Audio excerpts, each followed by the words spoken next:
So let us do now in this video perfect substitutes. अब हम क्या करेंगे? How are these videos going to be different than earlier? पहले हम लोगों ने सिर्फ और सिर्फ diagrammatically किया था. Now I want to take functions, examples and explain. ठीक है? So इस वीडियो में हम कौन सा करेंगे? सिर्फ और सिर्फ perfect substitutes.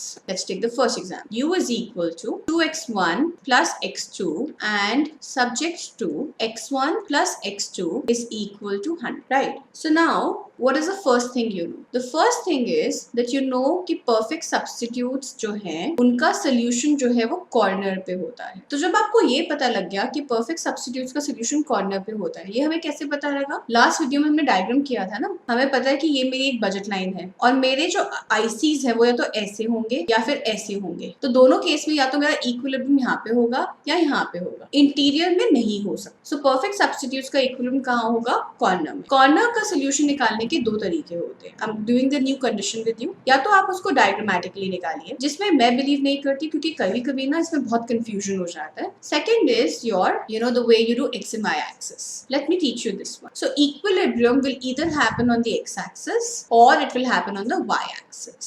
When the equilibrium is going to happen on the x-axis, if the equilibrium was going to happen on the x-axis, then I would buy the entire amount of good 1 and nothing of good 2. Then, if I put 100, 0 in my utility function, then my utility becomes 200. 2 into 100 is 100 plus 0, 200. अगर equilibrium y-axis पे होता, तो x1 0 होता, तो x2 कितना afford कर पाती मैं? 100. ये वाला पॉइंट मैंने कहाँ से निकाला? बजट. इस पॉइंट को मैंने पुट किया अब यूटिलिटी फंक्शन. यूटिलिटी फंक्शन में मेरे पास कितना आएगा? 2 into 0 plus 100 which is 100. Which means if this consumer जिसके पास ये यूटिलिटी फंक्शन है और ये बजट लाइन है, अगर वो x एक्सिस पे कंज्यूम करता है तो वो 200 की यूटिलिटी ले सकता है. अगर वो y एक्सिस पे कंज्यूम करेगा तो वो 100 की यूटिलिटी लेगा. मतलब this is my budget line A B. ठीक है? This is 200. This is also 200. Now, how are my ICs being shaped? My ICs are like this.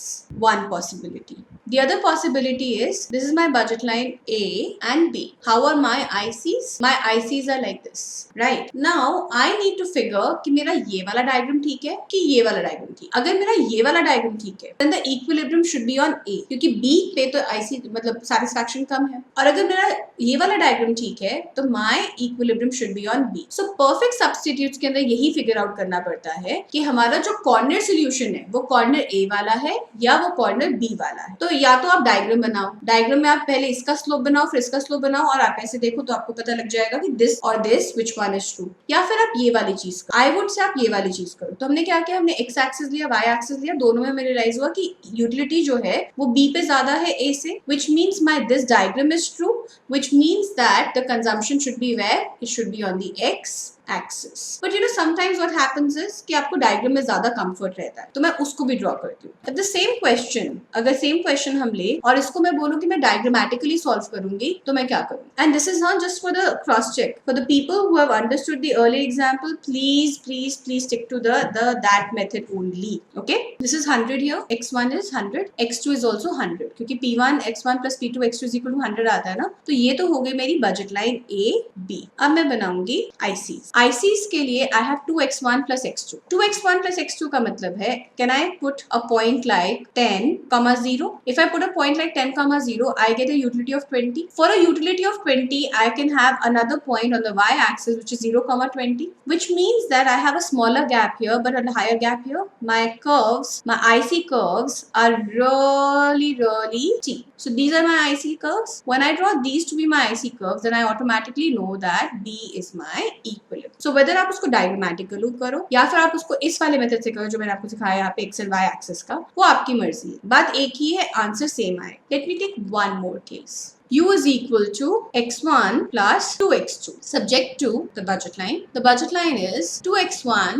plus 3x2 is equal to 600. Now इसके अंदर अगर आप diagrammatically करोगे ना तो slope में बड़ा कंफ्यूज हो, क्योंकि इसकी स्लोप क्या है? MRS is here is what? MRS is mu1 upon mu2 1/2. P1 by P2 is what? 2/3. अब आपको यही समझ नहीं आएगा कि किसका स्लोप ज्यादा है कम है, कैसे हो रहा है क्या नहीं. अगर आपको समझ में आता है बहुत अच्छी बात, नहीं आता है तो जो मैंने आपको सिखाया एक्स एक्सिस और वाई एक्सिस का फंडा, आप वो अप्लाई करो. या तो इक्विलिब्रियम मेरा एक्स एक्सिस पे होगा या वाई. अगर एक्स x एक्सिस पे होगा तो कितना वो कंज्यूम कर सकता है, x1 will be equal to 600 by 2 300। अगर वो सारा का सारा पैसा x1 पे स्पेंड कर रहा है तो x2 उसके पास 0 होगा। So the bundle that I can consume is 300, 0. When I put it in the utility function, my utility that I get is also 300 because it's going to be 300 plus 2 into 0, which is 300. Now, अगर वो x2 पे consume करेगा तो x1 0 होगा, x2 पे सारा पैसा spend करेगा तो 600 upon 3 मतलब 200 यूनिट्स खरीद पाएगा। अगर वो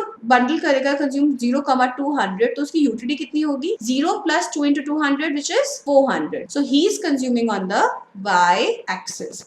The moment you know that, then diagram making is not difficult na? Then diagram making is not difficult. So you have this as your budget line, 200 here, 300 here, AB. आप कहाँ पे consume कर रहे हो, y axis. So my ICs will be like this. I'm consuming on the y axis, right? So this is my diagram and this is my point of consumption. Do you understand? Yes? Perfect substitute makes sense. So perfect substitute की मैं आपको एक general condition the. Let's take a general condition जो कि variance से थोड़ी अलग है, इसलिए ध्यान से करना. If my MRS is greater than P1 by P2, I will consume good 1. Good 1 will be M by P1 and good 2 will be 0. See here, my MRS is 2. My P1 by P2 is 1. MRS is greater than P1 by P2. I'm consuming on the x-axis, which is what I'm saying here. MRS अगर P1 by P2 से ज़्यादा है तो मैं किस पे consume करूंगी, x-axis पे. I will only consume good 1, good 2 will be 0. अगर MRS जो है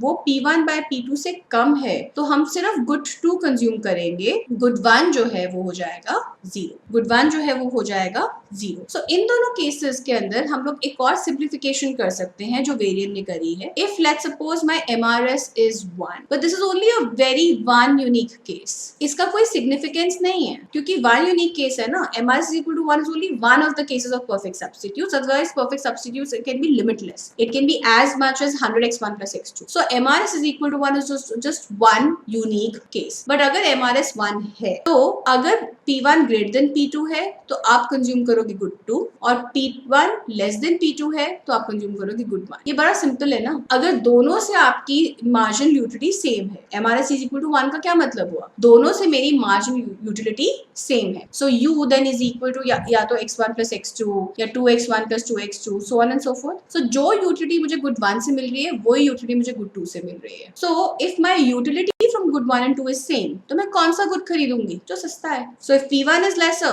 good 1 is cheaper, buy good 1. If P2 is lesser, good 2 is cheaper, buy good 2. But this is only one unique case. General condition आपकी ये है जो हमने अभी करी है. If MRS is greater than P1 by P2, that means my marginal utility of good 1 in terms of good 2 is greater than price of good 1 in terms of price of good 2. Easy तरीका सिखाती हूँ उसको समझने का. MU1 upon MU2 is greater than P1 by, let's suppose P2 is 1. Let's suppose MU2 is also 1. अगर आपकी utility price ज्यादा है तो खरीदो, x1 खरीदोगे. अगर आपकी मार्जिनल यूटिलिटी प्राइस से कम है तो आप गुड 1 नहीं खरीदोगे. गुड 1 नहीं खरीदोगे तो कौन सा खरीदोगे, गुड 2. सो ये हमारी जनरल कंडीशन है परफेक्ट सब्स्टिट्यूट. एक और कंडीशन लिख देती हूँ just for the sake of it. If this is true then my IC is overlapping the budget line. In that case all the points of budget line are same. मतलब मुझे कोई फर्क ही नहीं पड़ता, जो मर्जी पॉइंट ले लो. तो पूरी की पूरी आपकी जो बजट लाइन है ना वही आपका इक्विलिब्रियम है. आप उस पूरी बजट लाइन में कोई भी पॉइंट कंज्यूम करोगे उससे फर्क नहीं पड़ेगा. So this was perfect substitute. In the subsequent videos हम यही सेम एनालिसिस करेंगे अलग अलग तरह के कर्व्स का, starting with perfect complements in the next video. Okay, thank you.